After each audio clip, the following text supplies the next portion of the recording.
Series analysis এই কথাটা মাথায় আসার সাথে সাথে আমাদের মাথায় তিনটে শব্দ আসে। একটা হচ্ছে টাইম, একটা সিরিজ, একটা অ্যানালাইসিস। টাইম মানে সময়, আমরা জানি। সিরিজ মানে ধারা, অ্যানালাইসিস মানে বিশ্লেষণ। অর্থাৎ সময়ের সাপেক্ষে একটা যে ধারা পাবো, এই ধারাটাকে বিশ্লেষণ করাটাই আসলে টাইম সিরিজ। তো টাইম সিরিজটাকে আমরা এইভাবে যদি চিন্তা করি যে কোনো একটা ডিপেন্ডেন্ট ভেরিয়েবল, কোনো একটা ভেরিয়েবল বা কোনো একটা চলককে আমরা যদি সময়ের সাপেক্ষে অনেক বেশি সময়ের সাপেক্ষে আমরা অবজার্ভ, অনেক বেশি সময় বলতে ধরুন আপনার কাছে একটা কোম্পানির বিগত 12 বছরের একটা সেলস ডেটা দেওয়া আছে। অর্থাৎ 2001 সাল থেকে 2012 সাল পর্যন্ত আপনার একটা কোম্পানির সেলস অর্থাৎ বিক্রয়ের যে ডেটা, এই ডেটা তথ্য দেওয়া আছে। এখন আপনাকে বলা হয়েছে যে আপনাকে এই কোম্পানির 2015 সালে, সাপোজ আমি বলছি 2015 সালে, এই কোম্পানির ট্রেন্ড বা এই কোম্পানি কি লাভ করবে না লস করবে, এটা আপনি বের করবেন। ঠিক আছে? তো এইটা বের করার জন্য আমাদেরকে টাইম সিরিজ অ্যানালাইসিসটা অ্যাকচুয়ালি করতে হয়। সো আমরা যদি টাইম সিরিজ অ্যানালাইসিসের সংজ্ঞা দেখি তাহলে আমরা আরও একটু ক্লিয়ার হব। এখানে বলা আছে time series is a set of numerical measurement. অর্থাৎ অবভিয়াসলি একটা টাইম সিরিজ যখন আমরা করব তখন এটা অবভিয়াসলি নিউমেরিক্যাল মেজারমেন্ট হতে হবে বা নিউমেরিক্যাল পরিমাপ হতে হবে বা সংখ্যা। তো on a time dependent variable, এবং ওই ভেরিয়েবল বা চলকটা অবশ্যই সময়ের উপর নির্ভরশীল হতে হবে। Of interest arrange over a regular interval of time. তো এইখানে যেটা বলছে সেটা হচ্ছে ওই ভেরিয়েবলের বা ওই যে ইন্টারেস্টটা, ওই ভেরিয়েবল ইন্টারেস্টে থাকতে হবে কি সময়ের সাপেক্ষে এবং একটা রেগুলার টাইম ইন্টারভেলে। তো টাইম সিরিজ যখন আমরা অ্যানালাইসিস করি তখন বেশিরভাগ ক্ষেত্রেই দেখা যায় যে আমাদের ট্রেন্ড বের করার জন্য আমাদের একটা নির্দিষ্ট রকম একটা টাইম ইন্টারভেল দেওয়া থাকে। সাপোজ আমি যদি একটা গ্রাফের মতো চিন্তা করি, তাহলে এই যে একটা গ্রাফ, তো এইখানে আমাদের ওয়াই অ্যাক্সিস আর এটা এক্স অ্যাক্সিস। তো আমি ধরলাম যে আমার কাছে 2000 সালে যেটা দেওয়া আছে এটা আমাদের 2005, এইটা আছে আমাদের 2010, এইটা 2015, এইটা 2020। আমার কাছে সাপোজ এই ডেটাটা দেওয়া আছে। তো আমি ধরলাম যে বাংলাদেশে যে ইলেকট্রিসিটি উৎপাদন, বর্তমানে যে বাংলাদেশে ইলেকট্রিসিটি আসলে খুব ঝামেলা করতেছে, প্রচুর পরিমাণে লোডশেডিং হচ্ছে। সো এই যে কয়টা সাল দেওয়া আছে আমাদের কাছে, 1টা 2টা 3টা 4টা 5টা, 5 বছর অন্তর অন্তর কিন্তু যদিও সালগুলো দেওয়া আছে, একটা নির্দিষ্ট টাইম ইন্টারভেল কিন্তু আছে। এটা কিন্তু ইরেগুলার না, একটা নির্দিষ্ট, এখানেও 5 বছর, এখানে 5 বছর, এখানে 5 বছর, এখানে 5 বছর।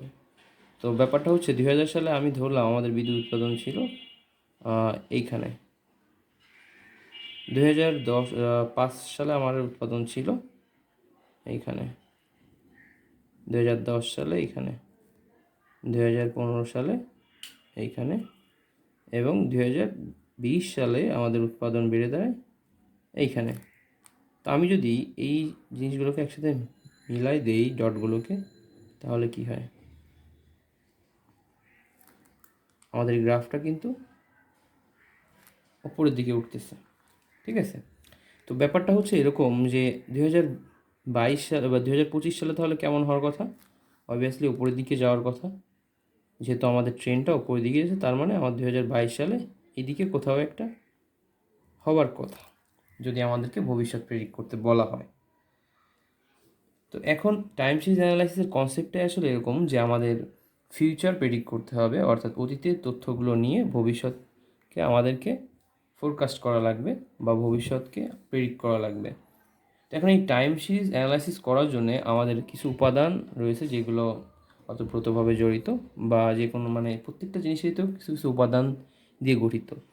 যেমন প্রত্যেকটা টাইম সিরিজ মডেল 4টা উপাদান দিয়ে গঠিত। একটা ট্রেন্ড বা সেকুলার ট্রেন্ড, আমি এখানে লিখি কম্পোনেন্টস। তো এই কম্পোনেন্টসকে আমরা আরও ইজিলি এভাবে বিশ্লেষণ করতে পারি যে যেমন আমাদের খিচুড়ি রান্না করতে গেলে আমাদের খিচুড়ির মধ্যে অনেক কিছু দেওয়া লাগে, যেমন চাউল, ডাউল, তেল। তো এই প্রত্যেকটা জিনিসগুলোই আসলে কম্পোনেন্ট বা উপাদান। তো এই একটা টাইম সিরিজ মডেলের, অর্থাৎ আমরা একটা টাইম সিরিজ অ্যানালাইসিস করার জন্য যে মডেলগুলো আমরা বিবেচনা করি, সেই মডেলের ভিতরে কিছু কম্পোনেন্ট থাকে। সেই কম্পোনেন্টগুলো হচ্ছে সেকুলার ট্রেন্ড। 2 নম্বরে আমাদের যদি বলি সিজনাল ভ্যারিয়েশন। 3 নম্বরে আমাদের সাইকেলিক্যাল ভ্যারিয়েশন।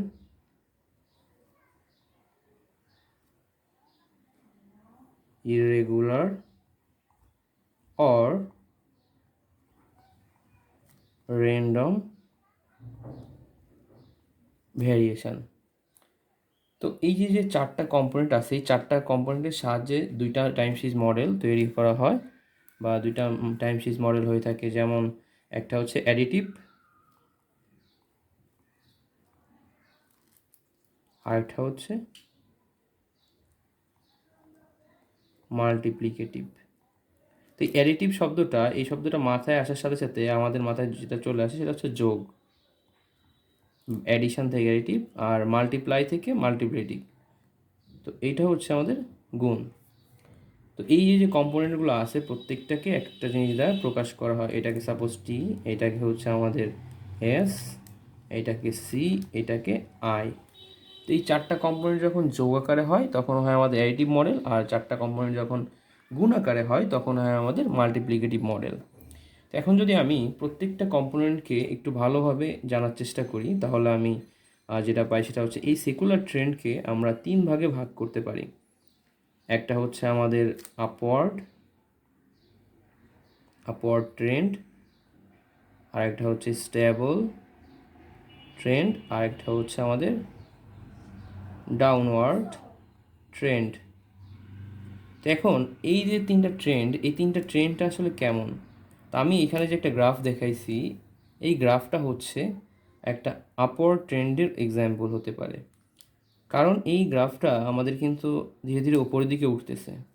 এখন আমি যদি একটা ডাউনওয়ার্ড গ্রাফ আঁকতে চাই তাহলে আমি জাস্ট কিছু না, এই যে সাপোজ আমি এখানে টাইম ইন্টারভ্যালটা দিলাম না, আমি জাস্ট একটু চিত্রটা দেখে, সেটা হচ্ছে সাপোজ এইভাবে হচ্ছে। অর্থাৎ যখন আমাদের শুরু হয়েছিল তখন এইখানে ছিল, এবং ধীরে ধীরে যখন আমাদের টাইম ইন্টারভ্যালটা বাড়তে থাকলো তখন আমাদের গ্রাফটা নিচের দিকে নামতে থাকলো। তো এটা হচ্ছে একটা ডাউনওয়ার্ড গ্রাফ। এখন আমি যদি, এটা হচ্ছে আমি ডাউনওয়ার্ড, এখন আমি যদি স্টেবল গ্রাফটা কি আসলে, এটা উপরের দিকে গেছে এই কারণে এটা আপওয়ার্ড, এটা নিচের দিকে গেছে এই ডাউনওয়ার্ড। স্টেবলটা কি, অর্থাৎ ওই যে দ্রব্য আমি বললাম ইলেকট্রিসিটি উৎপাদন, তো ইলেকট্রিসিটি উৎপাদন যদি এমন হতো যে প্রতি বছরই আমাদের সমান থাকতো বা প্রায় সিমিলার থাকতো, সেক্ষেত্রে আমাদের গ্রাফটা কেমন হতো, এরকম হতো। অর্থাৎ প্রতিটা জিনিসই কিন্তু সিমিলার, অর্থাৎ প্রত্যেক বছরে একটা সিমিলার আমাদের উৎপাদন হচ্ছে। তো সেক্ষেত্রে এটা হচ্ছে আমাদের স্টেবল, এটা ডাউনওয়ার্ড, এইটা আপওয়ার্ড। তো এখন এই ট্রেনটা আসলে কোথায় কোনটা দেখা যায়, এটা যদি আমি দেখতে চাই তাহলে আমি বলতে পারি যে এই যে যে ট্রেনটা, এটা তো সবসময় বিজনেস বা যে কোনো কিছুর লাভ প্রকাশ করবে বা বেশি প্রকাশ করবে, ঠিক আছে। আর এটা হচ্ছে আমাদের সবসময় লস, এবং এটা সবসময় সিমিলার থাকবে। তো এখন এই যে ট্রেন্ডগুলো, আমাদের একটা ট্রেন্ডকে আপওয়ার্ড বা ডাউনওয়ার্ড বা স্টেবল, এই যে কোনো একটা বলার ক্ষেত্রে আমাদেরকে অবশ্যই অন্তত 12 বছরের তথ্য দেখতে হবে। অর্থাৎ 12 বছর যদি একটা গ্রাফ বা একটা কোনো কিছু ট্রেন্ড যদি আমাদের উপরের দিকে যেতে থাকে তাহলে সেটাকে বলবো আমরা আপওয়ার্ড, এবং নিচের দিকে যেতে থাকে তাহলে আমরা সেটাকে বলবো ডাউনওয়ার্ড। তার মানে কোনো একটা কোম্পানির গ্রাফকে আমরা যদি কোনো একটা কোম্পানির সেলস বা কোনো একটা কোম্পানির যে কোনো কিছুকে আমি যদি আপওয়ার্ড ট্রেন্ড মেনে চলে এটা বলতে চাই, তাহলে অ্যাটলিস্ট আমার কাছে 10 বছরের তথ্য 12 বছরের তথ্য থাকা লাগবে, এবং 12 বছরের তথ্যের সাপেক্ষে আমাকে বলতে হবে অ্যাটলিস্ট 12 বছর বা 1 যুগ। এখন এই ডাউনওয়ার্ডের উদাহরণ যদি আমি চিন্তা করি, ডাউনওয়ার্ডের উদাহরণটা আমি এভাবে চিন্তা করি, মৃত্যুহার। মৃত্যুহারটা আসলে দিনে দিনে কিন্তু কমতেছে অনেকটা সময়ের সাথে সাথে। বা আমি যদি স্ট্যাবলেরটা চিন্তা করি তাহলে হচ্ছে ব্যাংকের মুনাফা, এটা চিন্তা করতে পারি। কারণ একটা ব্যাংক প্রতি বছরে কিন্তু আপনাকে মুনাফা ইনক্রিজ করবে না, অর্থাৎ প্রতি বছরে তাদের নীতিমালা যেটা আছে সেটা কিন্তু চেঞ্জ করবে না। বা প্রভিডেন্ট ফান্ড যেগুলো আছে, যেমন কোন একটা গভর্নমেন্ট প্রতিষ্ঠান যে ফান্ডগুলো চালায় বা প্রাইভেট প্রতিষ্ঠান যে ফান্ডগুলো চালায়, এই ফান্ডগুলো কিন্তু খুব বেশি হ্রাসবৃদ্ধি ঘটে না, এই ফান্ডগুলোর যে ইন্টারেস্ট বা টাকার পরিমাণ। তো এরা একবারে যে জিনিসটা করে সেটা কিন্তু 12 বছর বা দেখা গেছে 8-10 বছর, 7-8 বছর পরে কিছুটা চেঞ্জ হয়, অল্প, বেশি কিছু না, সামান্য পরিমাণে চেঞ্জ হয়। তার মানে ওইটা স্টেবল ধরা হয়, অর্থাৎ প্রায় কাছাকাছি থাকে ওদের ব্যাপারগুলো। তো সিজনাল কি, সিজনাল ভ্যারিয়েশনটা কি? তো আমি যদি এভাবে চিন্তা করি সিজনাল ভ্যারিয়েশনটা, যে আমাদের বৃষ্টির দিনে ছাতার পরিমাণটা, অর্থাৎ ছাতা বিক্রয়টা কিন্তু আমাদের বৃষ্টির দিনে হয়, অর্থাৎ বর্ষাকালেই হয়। অর্থাৎ আমি যদি চিন্তা করি যে গরমকালে যে তাপমাত্রা বেশি হয় এবং শীতকালে, বর্ষাকালে যে বৃষ্টি হয়, এই দুইটার জন্যই কিন্তু আমাদের ছাতার বিক্রয়টা বেশি হয়। তো এই ছাতার বিক্রয়টা কিন্তু সিজনাল হিসাবে ধরা হয়। আবার যদি আমি চিন্তা করি আইসক্রিমটা কিন্তু শীতকালের তুলনায় গরমকালে বেশি বিক্রি হয়। তো এই কারণে এখন একজন কোম্পানি যদি গরমকালে এবং শীতকালে একইভাবে আইসক্রিম তৈরি করে, তাহলে কিন্তু অবভিয়াসলি কোম্পানির একটা লস হবে। কারণ শীতকালে যেগুলো বানাবে সেগুলো তো খুব বেশি সেল হবে না, যে পরিমাণে গরমকালে সেল হয়। তো এই কারণে আমাদের এই সিজনাল ভ্যারিয়েশনটা দেখা হয়, যেটার মধ্যে যে আসলে এই ডেটার কি সিজনাল ভ্যারিয়েশন আছে কি না। তো সেই হিসাবে কোম্পানি আসলে স্ট্র্যাটেজি মেক করে। আবার ছাতার ব্যাপারটা যেটা বললাম সেটা হচ্ছে বর্ষাকালে অবশ্যই ছাতা বেশি বিক্রি হয় এবং গ্রীষ্মকালে, অর্থাৎ যখন অনেক বেশি রোদ থাকে, আর এই দুইটার সময়ই ছাতার প্রয়োজনটা অনেক বেশি। এই তুলনায় শীতকালে কিন্তু আমাদের ছাতার প্রয়োজনটা খুব বেশি না। তো এইখানে আমি যদি সিজনাল ভ্যারিয়েশনের গ্রাফটা দেখি, তাহলে আমরা এইভাবে দেখতে পারি যে একটা নির্দিষ্ট সময় পর পর এটা হচ্ছে আমাদের কি বাড়তেছে।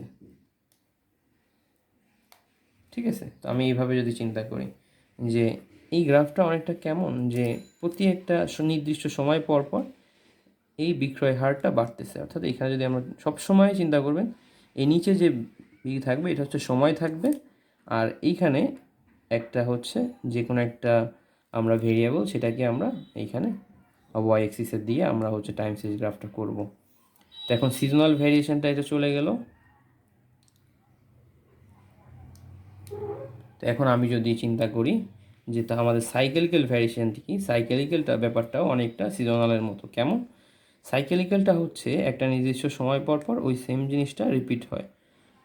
তো ব্যাপার হচ্ছে সিজনালের ক্ষেত্রে কিন্তু প্রায় রিপিটই হয়, কিন্তু এটা হচ্ছে ইয়ারলি রিপিট হয়, যেমন একটা নির্দিষ্ট সিজন ভ্যারি করে।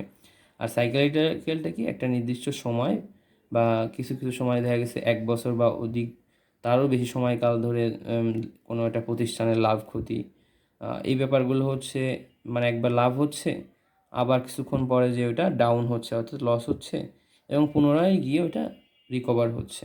তো এই ব্যাপারগুলো হচ্ছে সাইকেলের ভ্যারিয়েশনের মধ্যে পড়ে। যেমন আমরা যদি সাইকেলিক্যাল ভ্যারিয়েশনটা দেখি, তাহলে আমরা এইভাবে দেখতে পারি। আমরা অনেকেই ওয়েভ দেখছি, তো ওয়েবের মতোই অনেকটা এটা।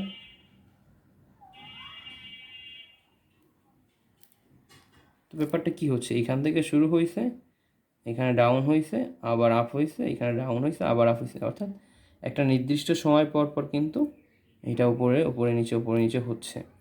তো এইটা হচ্ছে আমাদের সাইকেলিক্যাল ভেরিয়েশন। এইটাও 1 বছর বা তার অধিক সময় ধরে হয়ে থাকতে পারে। আর আরেকটা যেটা আছে আমাদের, সেটা হচ্ছে আমাদের ইররেগুলার ভেরিয়েশন। ইররেগুলারটা ব্যাপারটা এরকম যে এইটা তো আমাদের একটা নির্দিষ্ট ট্রেন্ড মানতেছে, অর্থাৎ একটা সিজন পর পর এক হচ্ছে, আবার এটাও একটা সময় পর পর 1 বছর পর পর এটা একইভাবে লাভ লস হচ্ছে। আর এইগুলো হচ্ছে আমাদের একটা নির্দিষ্ট সময় পর পর হয় উপরের দিকে উঠতেছে অথবা নিচের দিকে উঠতেছে বা সমান থাকতেছে। কিন্তু যদি ট্রেন্ডটা এমন হয় যে হুটহাট করে, মানে কন্টিনিউয়াস আর কি, কন্টিনিউয়াস যেটার মতো, যেমন একবার বাড়তেছে একবার কমতেছে, খুব ইনস্ট্যান্ট।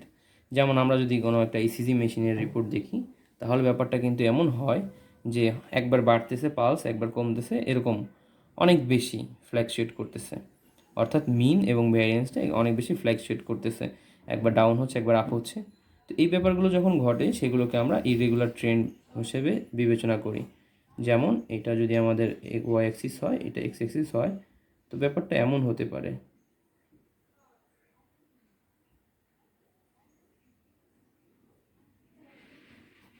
তো অনেকটা এরকম যে কোনো ঠিক ঠিকানা নাই, কোন দিকে থেকে কোন দিকে উঠবে, কখন নামবে, এটা কোনো ঠিক ঠিকানা নেই। তো এটা হচ্ছে আমাদের ইররেগুলার ট্রেন্ড। এই চারটা উপাদান নিয়েই আসলে আমাদের একটা টাইম সিরিজ মডেল গঠিত হয়। তো এই চারটার বিষয় যখন আমাদের কনসিডার করা হয় একটা টাইম সিরিজ মডেলে, সেটা হচ্ছে আমাদের দুইটা টাইম সিরিজ মডেল হতে পারে, একটা অ্যাডিটিভ, একটা মাল্টিপ্লিকেটিভ। যখন আমাদের এই অ্যাডিটিভ মডেলটা কখন হয়, যখন T plus S plus C plus I হয়, তখন আমাদের অ্যাডিটিভ হয়। আর যখন আমাদের এরকম হয় T into S into C into I এরকম হয়, তখন আমাদের এটা মাল্টিপ্লিকেটিভ হয়। তো এখন এই অ্যাডিটিভ মডেলটা থেকে এই মাল্টিপ্লিকেটিভ মডেলটা বেশি ইউজ হয় কেন? কারণ আমি যদি অ্যাডিটিভ মডেলটা দেখি, এখানে কিন্তু কোনো একটা কম্পোনেন্ট যদি আমাদেরকে বাদ দেওয়া হয়, তাহলে কিন্তু আরেকটার উপর ইফেক্ট ফেলতেছে না। অর্থাৎ এইটা যদি সাপোজ জিরো হয়ে যায়, ইরেগুলার ট্রেন্ড, এটা কিন্তু আমাদের বাকি তিনটা ট্রেন্ডের কোনো আসা যাচ্ছে না। কিন্তু সাপোজ এইখানে যদি একটা ট্রেন্ড জিরো হয়ে যায় বা একটা কম্পোনেন্ট জিরো হয়ে যায়, টোটাল মডেলটাই কিন্তু জিরো হয়ে যায়। তো এই মডেলটা দ্বারা আসলে বোঝায় যে প্রত্যেকটার উপর কিন্তু প্রত্যেকটা কম্পোনেন্টের প্রভাব রয়েছে, ঠিক আছে? তো এই কারণে আমাদের এই মাল্টিপ্লিকেটিভ মডেলটা আসলে বহুলভাবে ব্যবহৃত হয়। এখন যদি আমি যে জিনিসগুলো চিন্তা করি, যে তাহলে আমাদের একটু রিভিউ করি যে আসলে আজকে আমরা কি শিখলাম। টাইম সিরিজ অ্যানালাইসিস মূলত কোনো একটা ভেরিয়েবলকে সময়ের সাপেক্ষে অবজার্ভ করা। তারপর টাইম সিরিজের কম্পোনেন্টগুলো হচ্ছে চারটা। একটা হচ্ছে secular trend, seasonal variation, cyclical variation এবং ইরেগুলার ট্রেন্ড বা ইরেগুলার ভ্যারিয়েশন। তো এই সেকুলার ট্রেন্ডকে আবার তিন ভাগে ভাগ করা যায়, আপওয়ার্ড, স্টেবল এবং ডাউনওয়ার্ড। আর সিজনাল ভ্যারিয়েশনটা হচ্ছে আমাদের প্রত্যেক একটা নির্দিষ্ট সময় পর পর, অর্থাৎ একটা নির্দিষ্ট সিজন পর পর এটা আপস এবং ডাউন হয়।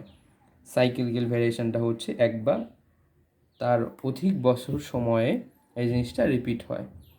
তারপর আমাদের সিজনাল ভ্যারিয়েশনটা কি? সিজনাল ভ্যারিয়েশনটা হচ্ছে, সিজনাল ভ্যারিয়েশনটা তো আমরা বললাম। ইরেগুলার ট্রেন্ডটা হচ্ছে কি? ইরেগুলার ট্রেন্ড যার কোনো মানে নির্দিষ্ট কোনো আপওয়ার্ডও না, ডাউনওয়ার্ড না, যে কোনো সময় আপওয়ার্ড হতে পারে, যে কোনো সময় ডাউনওয়ার্ড হতে পারে। তো আমাদের টাইম সিরিজ অ্যানালাইসিস ইন্ট্রোডাকশন পার্টটা এতটুকুই। নেক্সট ক্লাসে আমরা স্টেশনারি এবং নন স্টেশনারি এই সম্পর্কে জানবো।